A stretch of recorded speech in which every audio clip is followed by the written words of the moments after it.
December 2nd, 2010, Dinner and Learn, Lesson 3. First night of Hanukkah. So good evening, everyone, and welcome to Judaism and Recovery, God of Our Understanding, special Hanukkah edition.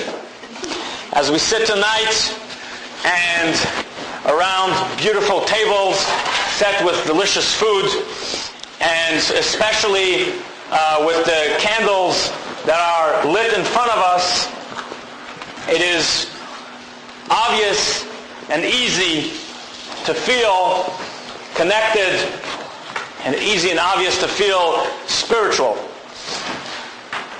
But sometimes spirituality is very elusive. It comes and it goes.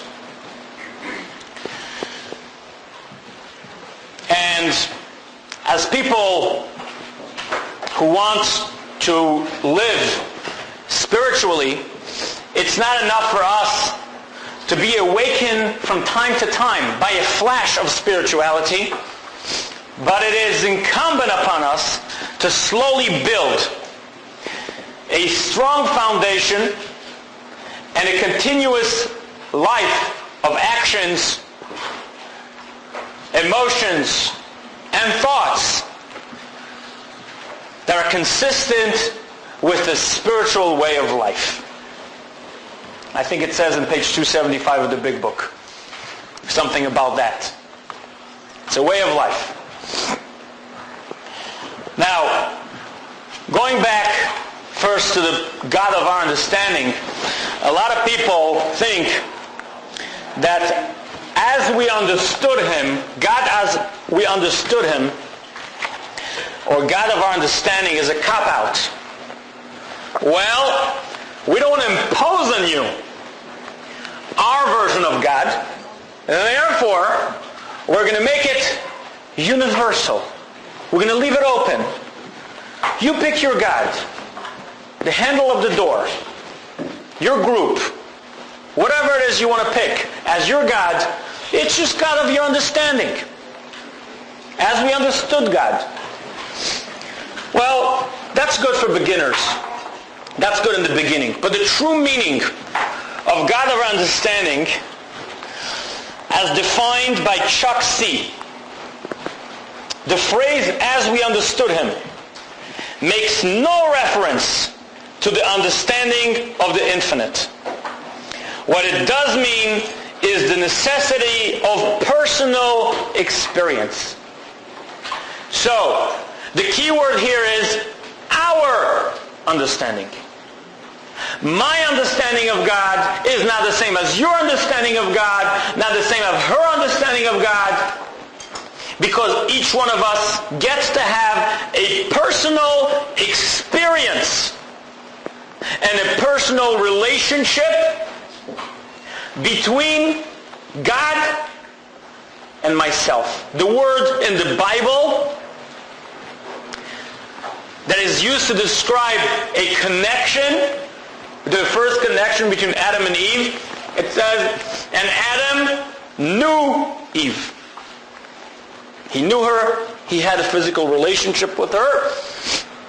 The word knowledge, God of our understanding, is God that I have a personal relationship with that is different than the relationship that another person has with. Not God that I make up, but God that I internalize. And there is another type of God. If we have to specifically say God of our understanding, we're assuming that there's a different God that is not of our understanding. So which God is that? Which God is that? Well, when the Jewish people were crossing the Red Sea, they gave praises to God. Exodus 15:12. This is my God, and I will glorify Him, the God of my father, and I will exalt Him. Which means that my God, and I glorify Him, is the one that I have a personal relationship with. And then there is the God of my Father. What's the God of my Father? It's not my relationship. It is the general God of the Jewish people, the general God who created the world, the general God who did all these beautiful things for the whole universe, for humanity, etc. And in order for me to really appreciate God of the world, God of my Father, in order for me to act in a way that is consistent with the God that is in the Bible, the God that has commandments for all the people, or a will for all the people, I must first have the foundation of a God that is mine. It's not the other way around, and we all know that.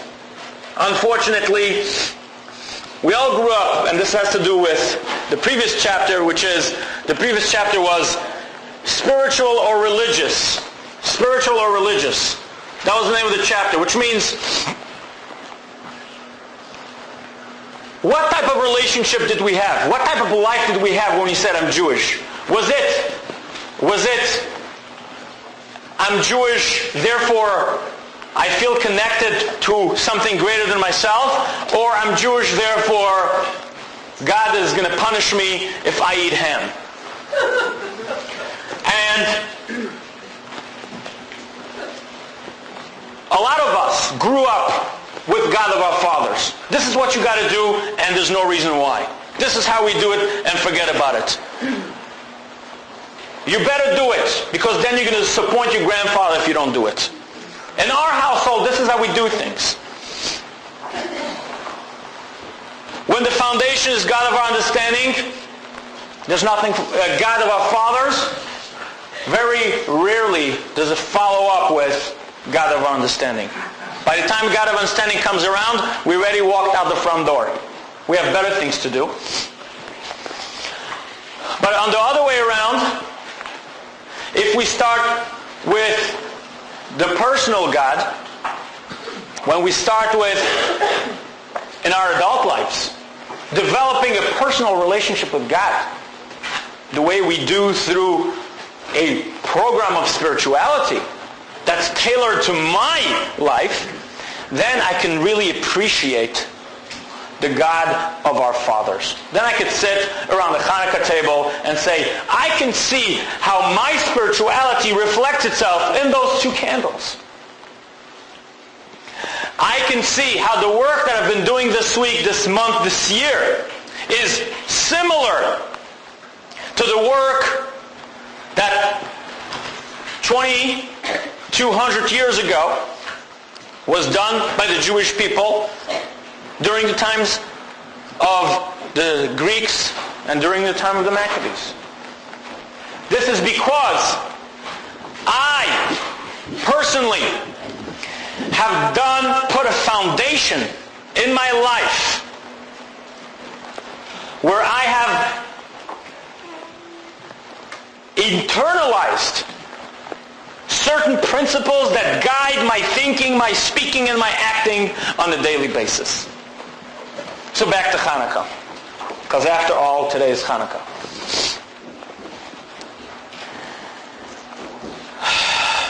What happened? Besides the fact that they wanted to kill us, and we survived, and let's eat. So besides all of that, something happened. Something tremendous happened that warrants us, 2,200 years later, stuffing ourselves with deep-fried carbs for 8 days in a row.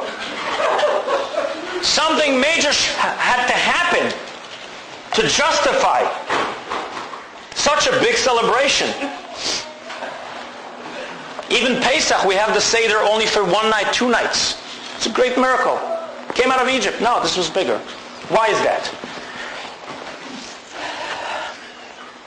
You see, the Greeks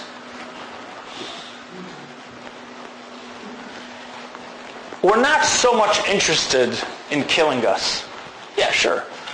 They fought us. they had a much bigger agenda. Their agenda was the spiritual annihilation of the Jewish people. They said, you want to have a God? Very nice. Keep it in synagogue. You want to have a God? Tell stories about it. You want to act morally and ethically? Act morally and ethically. Don't mix the two.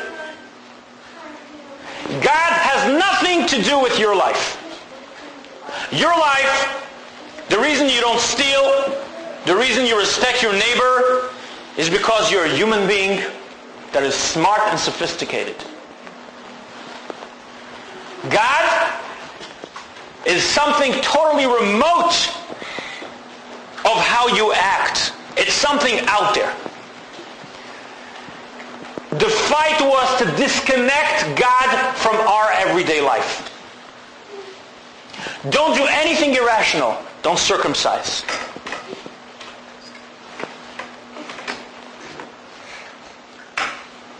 Any commandment that fell into the category of moral and ethical, go for it. Anything irrational? No.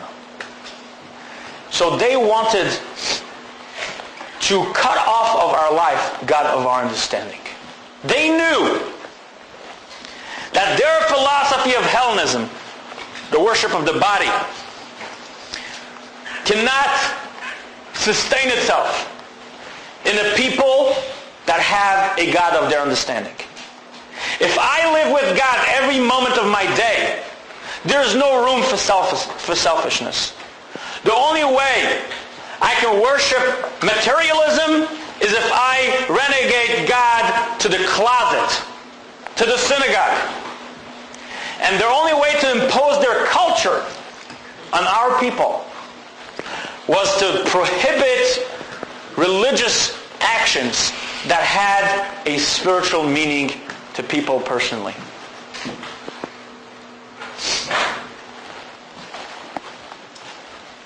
And then when the Maccabees fought that philosophy and won,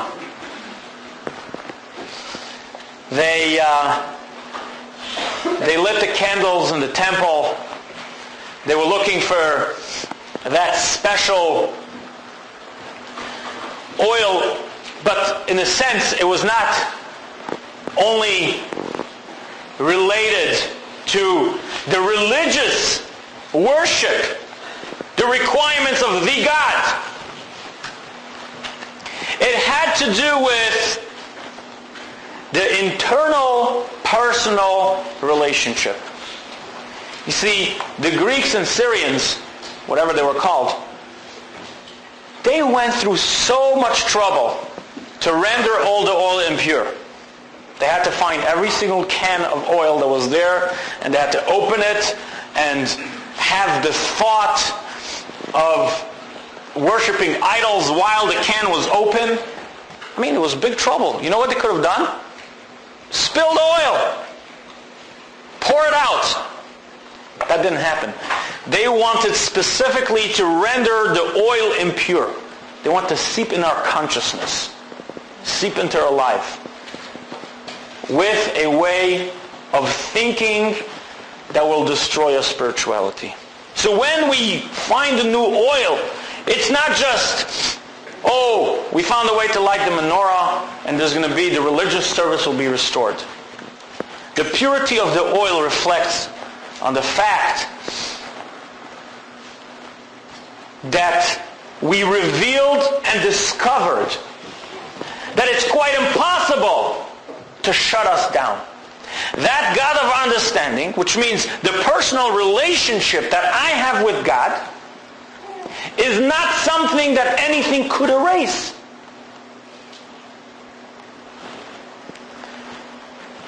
No matter how hard I try to destroy myself, no matter how much insanity I bring into my life, no matter how much dirt I pile up onto my soul, no matter how far away I send away God, I cannot successfully destroy my inherent God of my understanding that God gave me when I was born and lives with me until the day I die.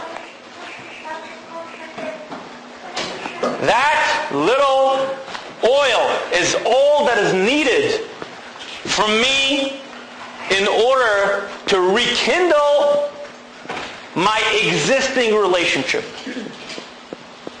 I don't need to build, I don't need to plant an olive tree.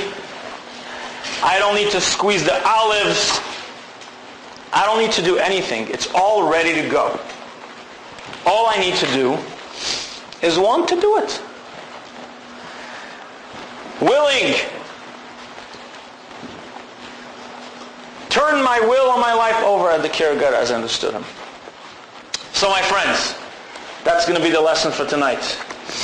The lesson for tonight is that when the day of Hanukkah comes every year, that special energy that is available, that was available 2,200 years ago, to discover the physical oil in the temple, that same energy of God is here to help us discover that little can of oil in ourselves. No one can say, God of our understanding is too complicated for me. No one can say, I grew up, or I was put in circumstances, or I put myself in circumstances that are now beyond help and beyond developing this personal relationship. Especially during this week. So sure, we do all the external things to symbolize this relationship by eating the oily stuff and by lighting the candles. But more importantly, we awaken ourselves internally. We think, what is it that I did today to act upon this spiritual gift that exists within me? Just like we ask ourselves from time to time when we live in a marital relationship or a parental relationship or a friendship, what did I do today to fortify this relationship? Or maybe what did I do today to push away that person? It's not enough that it's there, I need to entertain it. I need to maintain it. And when we light the candles, we are telling ourselves, I am committing again to take an action today, just for today, because I can't make the whole future. But today, as I light the candle, I'm taking upon myself to pay attention to that relationship that exists within me and to do something about it. To do something about it.